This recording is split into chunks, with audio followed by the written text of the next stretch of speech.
নমস্কার দর্শক বন্ধুরা, ইমেজ বেঙ্গল হেলথ কেয়ার অনুষ্ঠানে আপনাদের সকলকে স্বাগত। 31 মে ওয়ার্ল্ড টোবাকো ডে। আমরা জানি যে তামাক আমাদের জন্য ভীষণভাবে ক্ষতিকারক।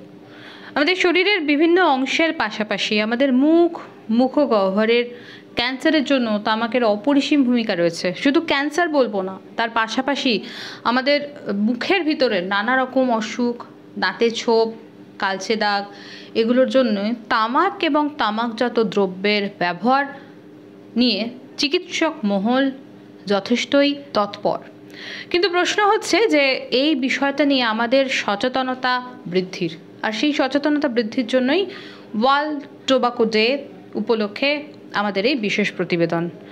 এই উপলক্ষে আজকে আমরা এসে উপস্থিত হয়েছি ডিসেন হসপিটালে এবং আমরা আমাদের মধ্যে পেয়েছি head and neck oncosurgeon doctor Ramanuj ঘোষকে। নমস্কার, ইমেজ বেঙ্গল হেলথ কেয়ারে আপনাকে স্বাগত।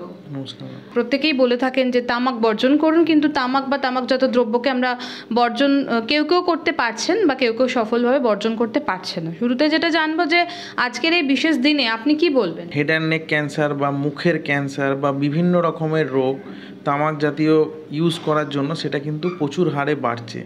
এখন পৃথিবীতে কিন্তু সেকেন্ড মোস্ট কমন ক্যান্সার হলো, ইভেন ইন্ডিয়াতে যেটা পাওয়া যায় সেটা হলো ওরাল ক্যান্সার।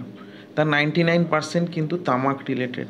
বা আমরা যে লাং ক্যান্সার পাই সেটাতে কিন্তু একটা হিউজ আছে তামাক ইউজ করার জন্য বা স্মোকিংয়ের। আরও পাচ্ছি এখনকার দিনে যেহেতু তামাকের ইউজটা ফিমেলদের মধ্যেও বেড়েছে, ইনফার্টিলিটি একটা বড় প্রবলেম হিসেবে দেখা যাচ্ছে। তারপরেতে লাংয়ের প্রবলেম, সিওপিডি, এগুলো কিন্তু আমাদের মধ্যে প্রচুর বাড়ছে। যেটা সবথেকে বড় ব্যাপার হলো যে আমরা যখনই সেটা ইউজ করি, স্টেন একটা দাঁতের প্রবলেম আছে। অনেক সময় দেখা যায় লম্বা ইউজ করার জন্য মুখ ভালো করে খোলে না, সেটা একটা প্রবলেম, ওএসএমএফ আমরা বলি। বা খেতে গেলে জ্বালা করে, বা অনেক সময় ঝাল লাগলে খেতে পারে না, তো এইটা একটা কারণ।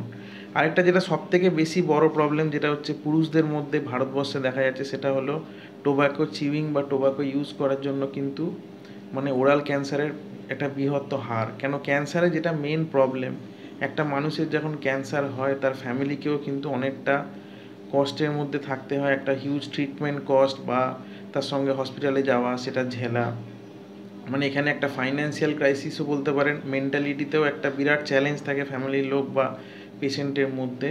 তো সোশিও ইকোনমিক স্ট্যাটাসে কিন্তু বিরাট একটা চাপ পড়ে নিশ্চিতভাবে। তো সেই প্রসঙ্গে আমি আপনার কাছে আরেকবার আসবো যে তামাক বর্জন করার জন্য আপনারা যেমন আপনাদের পেশেন্টের বলেন, তেমনি পাশাপাশি যে যারা নেশা করতে অভ্যস্ত, এটা তো তারা চাইলেও অনেক সময় তারা ত্যাগ করতে পারেন না।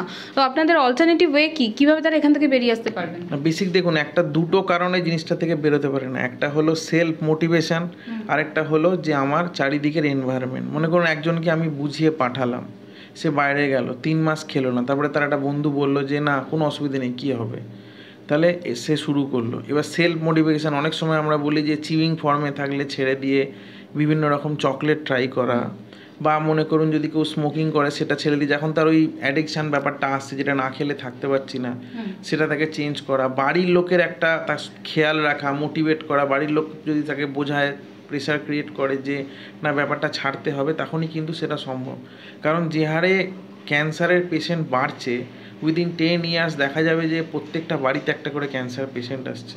কি কি অসুখ নিয়ে এই তামাকের সমস্যাটা আসে? আপনারা যখন পেশেন্টদের পান, এই এতটা যে জায়গার কথা আপনি বলছেন, আপনার কি কি অসুখ আপনি দেখেন? শুধুমাত্র ক্যান্সার নয়, তার পাশাপাশি আর কি দেখেন? দেখুন দুটো তিনটে জিনিস যেটা খুব কমন পেশেন্টের উচিত ফলো করা। যেমন আমাদের কোনো একটা মুখে ঘা হলো, যেমন ব্রাশ করতে গিয়েও কিন্তু আমাদের ঘা হয়, সেটা কিন্তু 2-3 দিনে কমে যায়। কোনো সময় একটা ঘা যেটা কমছে না, ব্লিডিং হচ্ছে, ব্যথা হচ্ছে বা ফুলছে, এইগুলো হলে কিন্তু যদি 2 সপ্তাহের মধ্যে রেমেডি না পাওয়া যায় ওষুধ লাগিয়ে, তাহলে কিন্তু ক্যান্সার বিশেষজ্ঞকে দেখানো উচিত। বা মনে করুন কথা বলতে গিয়ে ভয়েস চেঞ্জ, হঠাৎ করে গলার ভয়েস চেঞ্জ হলো, যে গলাটা বসে গেছে 2-3 সপ্তাহ ধরে কমছে না, তখন কিন্তু দেখা উচিত। বা আমাদের অনেক সময় হচ্ছে নাক দিয়ে ব্লিডিং আসছে বা কাশি দিয়ে ব্লিডিং আসছে, ওয়েট লস হচ্ছে, এইগুলো হলে দেখানো উচিত। আরেকটা খুব কমন যেটা আমরা পাই, সেটা হলো অনেক সময় জিভের পাশে দেখবেন একটা লাল হয়ে গেল, কি কোনো ব্ল্যাক স্পট, যেগুলোকে আমরা লাইকেন প্ল্যানাস বা প্রি ক্যান্সারাস কন্ডিশন বলি, সেগুলো কিন্তু অনেক সময় পাওয়া যায়। কালো একটা কোনো স্পট হলো, লাল, বা কখনো কোনো একটা সাদা মতো গ্রোথ পাচ্ছি যেটা কমছে না, এইগুলো কিন্তু চিকিৎসা করা উচিত।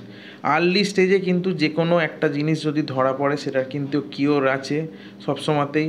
আরেকটা ব্যাপার হলো যে আমরা যেটা ম্যাক্সিমাম ক্ষেত্রে পাই যে মানুষ অনেক লেট স্টেজে চিকিৎসাতে যায়, যে কারণে চিকিৎসা পায় না। আরেকটা ব্যাপার যেটা ওরাল ক্যান্সারের সবথেকে ইম্পর্ট্যান্ট জিনিস, সেটা হলো যে কোনো কারণে যদি কোনো ঘা হয়, আপনি কোথাও দেখাচ্ছেন বা কোনো ক্যান্সার সেন্টারে যাচ্ছেন, সেখানে যদি বায়োপসি বলে সেটা কিন্তু করা উচিত। সেটা হচ্ছে প্রাইমারি জিনিস যে কোনো ঘায়ের চিকিৎসার, আর সেটা করলে এরকম নয় যে রোগটা ছড়িয়ে যায় বা বেড়ে যায়।